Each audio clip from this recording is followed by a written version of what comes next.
Good afternoon mga sir. Pakita ko lang yung ginawa ko na single-sided paddock stand para sa BMW R90. Ayan. Customize yung kulay niya, si client ang may request niyan. Black, yellow.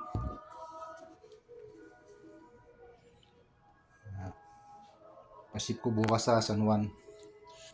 Sa mga gusto magpagawa ng paddock stand kahit anong big bike, mapa single arm o kaya mga standard, movable. Message nyo lang po ako sa aking Facebook account o kaya sa page ng BNS MotoGP Paddock Stand. Gawan po natin ng magandang paddock stand ng inyong mga motor. Ganun po, maraming salamat.